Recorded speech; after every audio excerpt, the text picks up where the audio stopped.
A tragic fire broke out on May 18th at a building in Gulzar House near Charminar in Hyderabad. The massive blaze quickly spread, claiming the lives of 17 people. Firefighters and rescue teams rushed to the scene and worked hard to control the flames.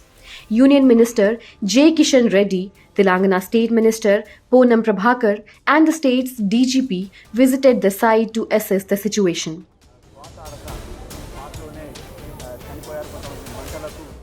Prime Minister Narendra Modi expressed deep sorrow over the loss of lives. In a message on X, he offered condolences to the families of the victims. He also announced financial help of rupees 2 lakh each for the families of those who died and rupees 50,000 for those who were injured from the Prime Minister's National Relief Fund. So there is a fire incident in Krishna Pearl's shop and then residential complex in Gulzar House area. So around 6:16, fire department got a fire call from this local residents, and at 6:17, fire department have dispatched the fire engines. Subsequently, 11 fire engines were dispatched along with sufficient staff. So when they came, there was a smoke and fire in the ground floor. Our people tried to extinguish the fire along with rescuing the people. So the fire department has used breathing apparatus and oxygen masks to rescue the people, and then 11 people were taken out of the first floor and they were shifted to the hospital. 4 people were rescued from the top floor. So as per the information we got as of now, most of the people could not survive, those people who shifted to the hospital. How many casualties reported? The information is 17 people could not survive. What is the cause? What is the reason behind So this fire? the cause of fire could be in all probability as per the version of the workers working here, and then the examination, preliminary examination, there is a short circuit at the mains of the residential and commercial cum residential complex. So at the mains there was spark, and most of the fire happened near the mains and then 2 shops nearby. Sir, Minister Kishan Reddy claiming that the fire tender has came late.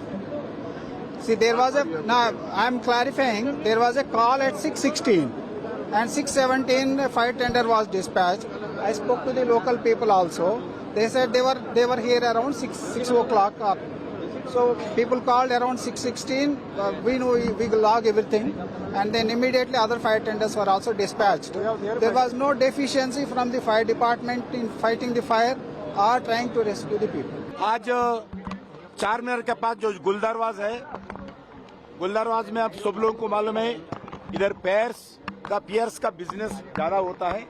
उसी business में काम करने वाले एक परिवार जो shop भी है, उसके पीछे उनके ऊपर घर भी है, मगर शॉर्ट सर्किट के कारण जो एक्सीडेंट हुआ है उसमें बहुत लोग इसमें देहांत हुआ और कुछ घायल भी है।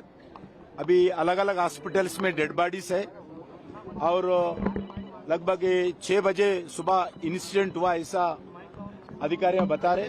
उनका परिवार के लोग भी मैं मिला हूं। एक ही विषय है, ऐसे इंसिडेंट होना बहुत दुखी बात है। कोई इसको किसके ऊपर भी आरोप नहीं कर रहा हूं, मगर police department, municipal department, fire department, electricity department, इस 4 डिपार्टमेंट लगातार हैदराबाद शहर में, क्योंकि हैदराबाद शहर बढ़ते हुए शहर है, अलग अलग मल्टी स्टोरी बिल्डिंग्स भी लगातार आ रही हैं और एक डेवलप्ड एंड डेवलपिंग सिटी है। करोड़ों लोग तेलंगाना में, लगभग 4 करोड़ लोग हैं, तो 1 करोड़ से ज्यादा हैदराबाद में गुजारते हैं लोग और लाखों लोग हर दिन आके जाते रहते हैं। ऐसे हैदराबाद में एक फायर डिपार्टमेंट का और मजबूत करना चाहिए। फायर डिपार्टमेंट का जो टेक्नोलॉजी हो, इक्विपमेंट्स हो, वो कम है। आज भी मैं देखा हूं, जो अधिकारी परिवार बता रहे, जो काम करने वाले लोग बता रहे, 7:30 तक पूरे उनका इक्विपमेंट नहीं थे। जो अंदर जो स्मोक के कारण ऑक्सीजन नहीं रहते हैं, उसके समय अंदर जाना मुश्किल है लोग, मगर इसके लिए आने वाले दिन में और अच्छे टेक्नोलॉजी आना चाहिए। कोई पैसे का कमी नहीं रहना चाहिए। जितने पैसे हो सरकार फायर डिपार्टमेंट को देना, फायर डिपार्टमेंट अलग अलग इक्विपमेंट लाना, फायर डिपार्टमेंट को जो स्टाफ है उनको प्रॉपर ट्रेनिंग भी देना, और जो भी लोग आज इधर एक्सीडेंट में देहांत हुए, मैं केंद्र सरकार से उनको असिस्टेंट दिलाता हूं।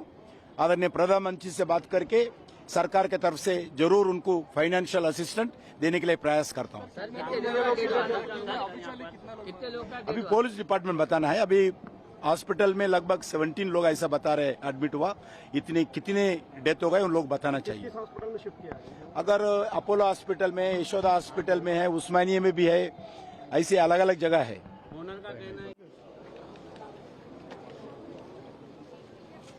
దానికి తట్టుకోలేక చనిపోయినటువంటి సిచ్యువేషన్లో ఇద్దరు చిన్నారులు ఉండడం, ఇద్దరు మహిళలు ఉన్నారు, ముగ్గురు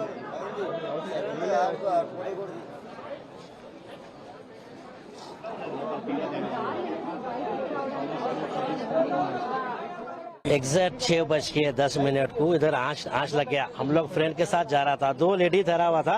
उन लोग बोला भैया मेरा फैमिली अंदर, बच्चा है छोटा। तो हम लोग पूछा मैडम दरवाजा किधर है, गेट इधर से नहीं आ सकते, आँच पूरा इधर से आ गया। तो हम लोग शटर तोड़ के हम लोग ऐसे पूरा अंदर घुस गया। अंदर घुसने बाद में फिर एक दीवार है, वो दीवार को हम लोग तोड़ के करके 5-6 ने पूरा सामान हथौड़ी मंगा के, पूरा सबल मंगा के अंदर घुस गए। हम लोग घुस गए, अंदर आँच बहुत था, तो हम लोग फर्स्ट फ्लोर पर भागे। ऊपर हम लोग इनो और मैं, हम लोग दोस्त थे, पूरे भागे। हम लोग ऊपर देखा तो आँच बहुत था। 1 घंटा वेट करे बाद में थोड़ा पूरा आ गए ये लोग। पुलिस का भी गुड वर्क था भाई, और पेरिशियन भी आ गया, पूरा कॉपरेट करे। अच्छा बस इतना है कि वो आँच बहुत होने की तरफ से बचा नहीं सके। बस कितने लोग ऊपर एक रूम में 7 लोग थे, 7 जने थे, और दूसरे रूम में 6 थे जी, और नीचे 2-3 थे बोल के सुने में हम लोग तो उन लोग को बचाने में थे। तो लोग कितने लोगों को बचाया आपने? हम लोग 7 जनों को बचाया नहीं, वो डेट हो गया भाई। बचाता तो बहुत अच्छा था। आँच कहाँ से था? आँच पीछे से मतलब क्या था? आँच पीछे से बहुत था साहब, अंदर से आँच था। ये फ्रेंड सर में नहीं था आँच, नहीं कोई रास्ता नहीं है पीछे से, कोई भी रास्ता नहीं है, खाली यहाँ से रास्ता था और यहाँ से था। हम लोग जो दीवार तोड़ के गए हम लोग अंदर, वो दीवार भी है अंदर टूटा हुआ है पूरा जी। आओ बाजू के उससे वो एक दुकान से तोड़ के अंदर गए हम लोग।